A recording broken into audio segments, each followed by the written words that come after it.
សួស្តីអ្នកទាំងអស់គ្នានេះជាវីដេអូនៃការបាត់ស្លឹកឈូករបស់ខ្ញុំ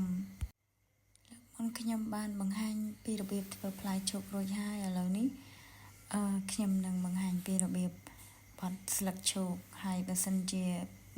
លោកអ្នកចង់មើលពីរបៀបបាត់ផ្កាឈូកម្ដងអ្នកទាំងអស់គ្នាអាច comment នៅក្នុងវីដេអូរបស់ខ្ញុំបានខ្ញុំនឹងបង្កើតវីដេអូថ្មីមួយទៀតដែលបង្ហាញពីរបៀបបត់ផ្កាឈូកវិញម្ដង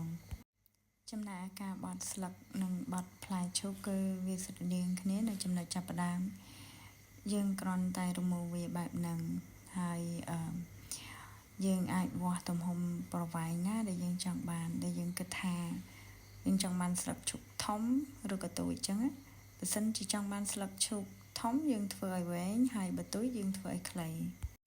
ចំណែកមុខដំណវិញយើងតវាពេលណាក៏បានដែរលើកលែងតែកន្លែងដែលច្បាត់ឡើងលើហ្នឹងយើងត្រូវកាត់វាចេញកុំឲ្យចំកន្លែងដែលយើងច្បាត់ឡើងលើព្រោះថាយើងអាចធ្វើចឹងបានទេព្រោះដំណរបស់យើងនៅពេលក្រោយយើងត្រូវញាត់ខ្សែហ្នឹងដូចខ្ញុំកំពុងញាត់អញ្ចឹងគឺយើងត្រូវញាត់កន្លែងកតុយរបស់វាហ្នឹងហើយយើងព្យាយាមច្បាត់វាដើម្បីឲ្យស្មើគ្នាដើម្បីពេលទៅពេល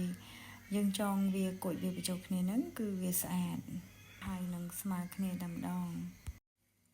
ចំណែកឯស្លឹកវិញវីដេអូនេះខ្ញុំបានធ្វើពីរបៀបដែលយើងធ្វើនឹងស្លឹកឆែកហើយការដែលស្លឹកឆែកហើយនឹងមិនឆែកនោះគឺវាមិនខុសគ្នាប្រហែលទេគឺខុសតែពេលយើងចងវាតែបន្តិចហ្នឹងឯងបើសិនជាស្លឹកមិនចង់ឲ្យឆែកយើងចងភ្ជាប់គ្នាតែបើសិនជាយើងចង់ឲ្យវាឆែកគឺយើងយកទៅចងវានឹងកន្លែងគល់នោះតែម្ដងចំណែកដែកវិញគឺខ្ញុំប្រើដែកលូពីកុំឲ្យវាចុះលូកាំញែងនៅពេលដែលយើងចងយើងប្រើវាអស់ច្រើនអញ្ចឹងបើនិយាយទៅសម្រាប់ការធ្វើផ្កាធ្វើរបស់ផ្សេងចេញពីលូកាំញែងខ្ញុំចូលចិត្តខ្លាំងមែនតើព្រោះថាវាអាចប្រើបានច្រើនគឺវាអាចកាច់ពុតពេលទៅតាមចិត្តយើងដែលចង់បានណាហើយសំខាន់រូបរាងវាចេញមកគឺវាស្អាតសឹងតែដូចពិតដែរវាអាស្រ័យទៅលើការធ្វើ